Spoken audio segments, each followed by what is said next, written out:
My brothers would call me Ugly Betty and would call me the dot-to-dot game because of my acne.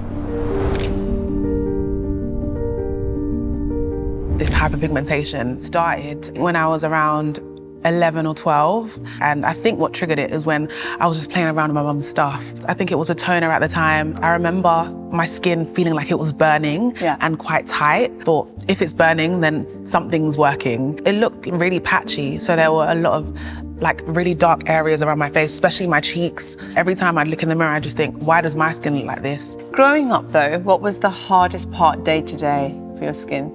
I think day to day was just like the comparisons, especially at a young age, and you're a girl as well. I think beauty is just really highlighted at an early age, and also because I had a lot of hormonal acne too.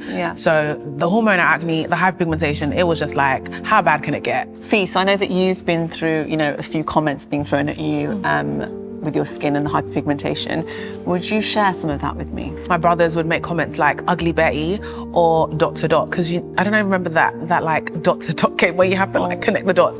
So those were their two massive brothers, honestly. I know. And how did that make you feel? I did feel ugly at the time, to be honest. And, hearing it from your brothers, it's tough.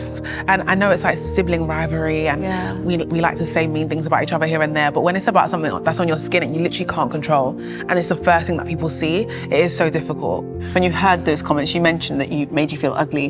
What did you do differently once they started making those comments to you? At that point, I just had to really just have thick skin. I can accept it from them, but then if people who weren't my family members were saying it to me, then that would be a different issue. So I just had to build up some sort of resilience against that. And that's the time when you're having your little boyfriends or whatever.